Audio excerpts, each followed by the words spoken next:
From the 1970s onwards, Ken Kiff made an extraordinary selection of paintings, which he called the sequence. These paintings often focused on everyday things, like posting a letter.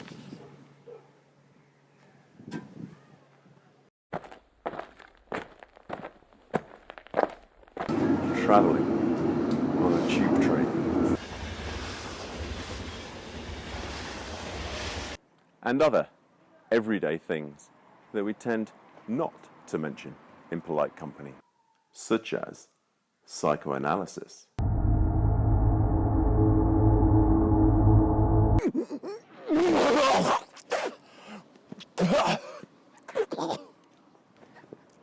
And being sick.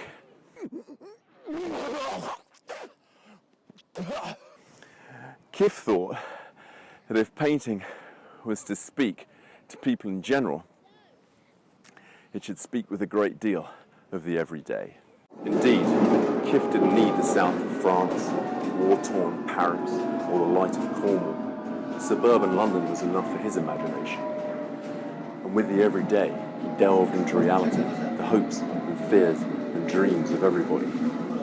For Kiff, the everyday held revelations.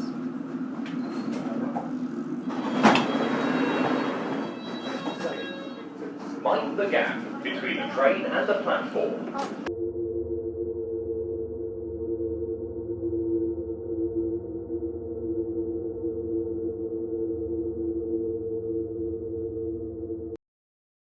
Kiff produced numerous oil paintings, prints and drawings throughout his life, but the sequence paintings hold a special place in his output.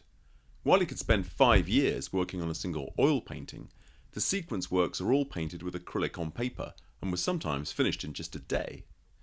Consisting of about 200 startling paintings, all numbered consecutively, the sequence was regarded by Kiff as a single work, and these psychologically charged paintings have repeating and developing colour and imagery.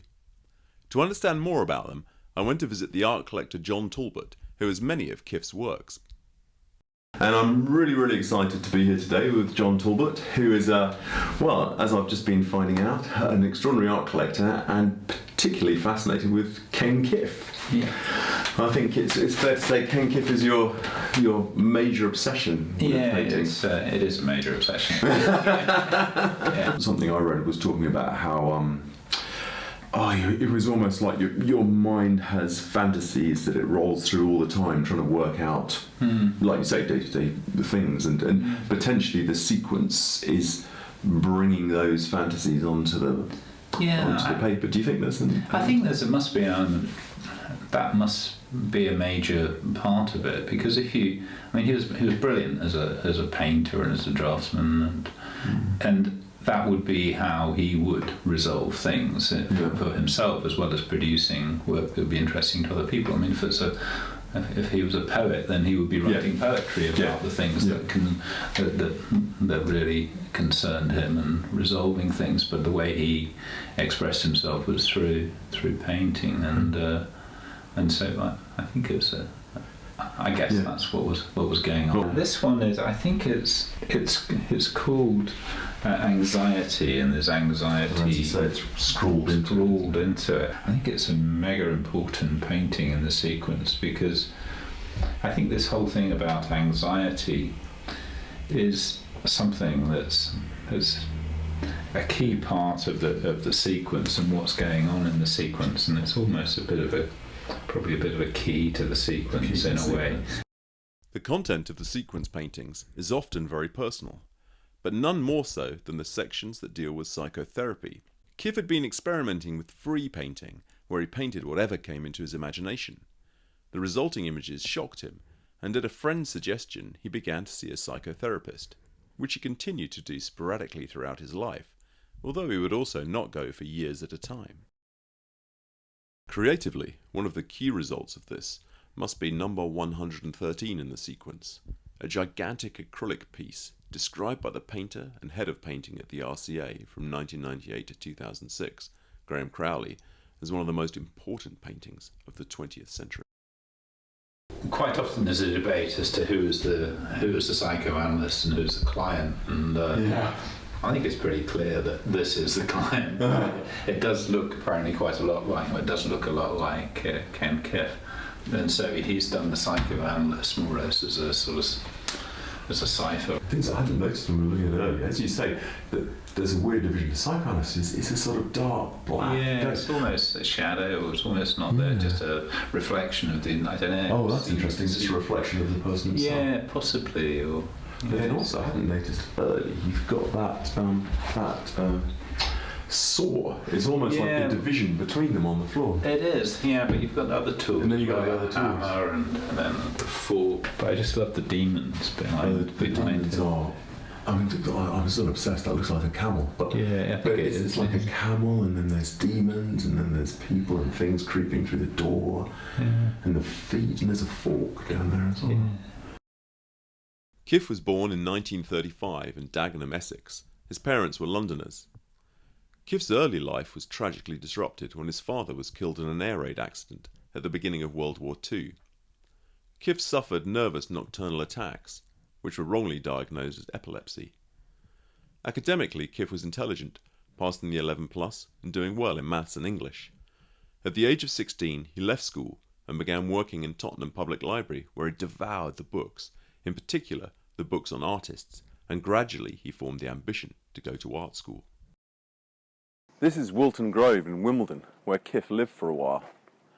I found it a great surprise that he actually lived here, because it's not a million miles from where I live, and I know this road incredibly well.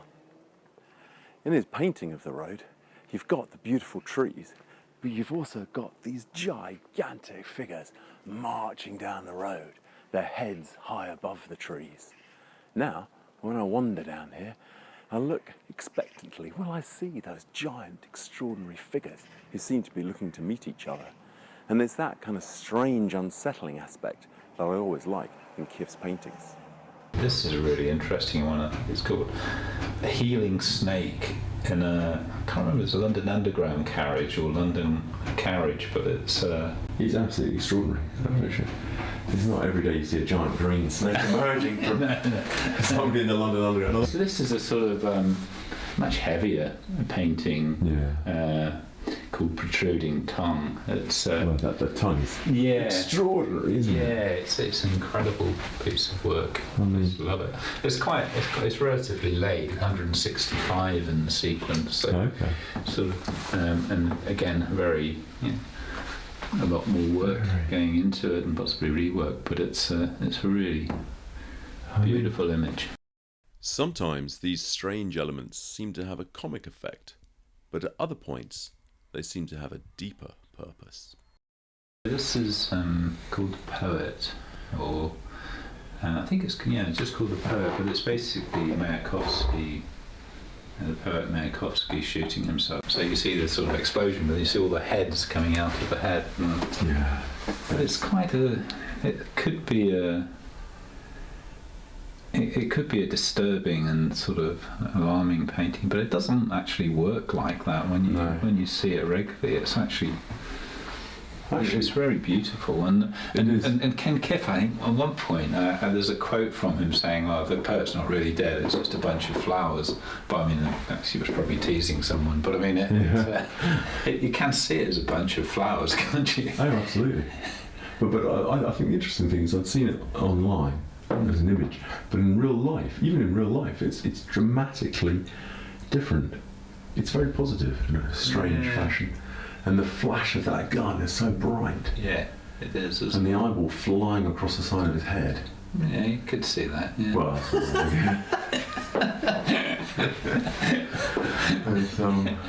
Just amazing. Right. Just amazing. It is an amazing painting. It is an amazing painting. Kiff seems to have had a way to bring humour into the sequence, even though many of the paintings are dealing with serious subjects. He himself was very self-critical and serious, but he also had an incredible sense of humour, once apparently laughing so much that he even broke the chair he was sitting on. And the sequence paintings, and all his work, do indeed have an astonishing sense of humour. So I find it really interesting, been wandering around, that paintings that seem so sort of psychologically charged and quite intense in some way, we've been spending a huge amount of time laughing. Yeah, I think there is a lot of humour in them. It's really, and they're not jokey things. I mean, there's a hugely serious element to lots of them, but there is also humour. You can't deny there's real humour in them, and sort of joy of life. Colour also plays an important part in the sequence, and it's interesting that Kiff was inspired by Paul Klee and Joan Miró, artists that on the face of it used little narrative in their work. Ken Kiff considered himself an abstract painter, which is really slightly odd when you look at the work that he produced. But the colours are absolutely utterly amazing within them, and you can actually enjoy them just from the point of view of the colour. Like something like this, so the colour is. I mean, when you come in the room, it blows you away. But again, so you've got elements that we've been talking about, the sort of the relationship between the two, the sort of. You look at it from a figurative point of view, the puzzled look on the face, but then you just look at it as a piece of. If you try to look at it as a piece of abstract art, almost the colours are just utterly amazing. Yeah. The colours are wonderful. I mean, that incredibly strong orange down the side of the face. It's brilliant. This brilliant use of colour hints at Kiff's overriding desire to be painterly. Though his paintings have a narrative element, he always wanted paint and the chaos of painting to remain dominant. He thought that British art was overwhelmed by the literal and illustrational and rejected this kind of reading of his work with a passion. He fought against naturalism to allow the chaos of painting to always be at the heart of his work. When I painted myself, I just really liked the use of the paint here. You can see all these lovely different colours. Yeah. So nice to see how they all look on the canvas. Perhaps it's something to do with the painterly qualities that Kiff keeps in the paintings under any circumstances, that not only gives the images a strange magic, but also imbues them with an incredible tenderness.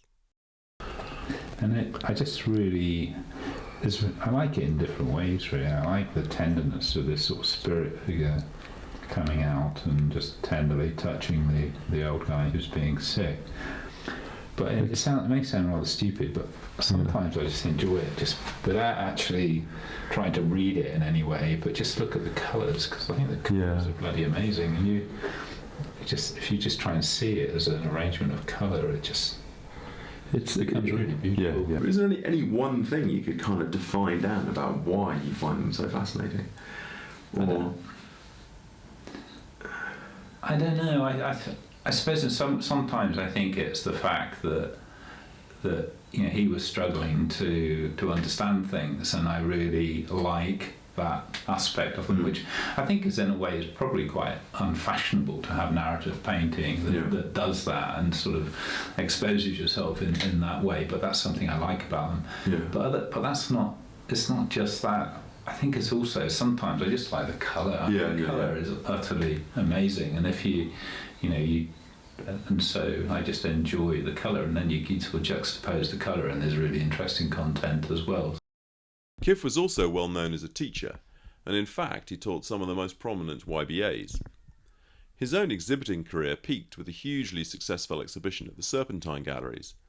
But while he never lost his way as a painter, he did eventually lose his way as regards public recognition. It's a surprise he's not more well known today. But with a new show coming up, there's a chance for more people to see these remarkable paintings. There's going to be a show at the Sainsbury Centre later this year.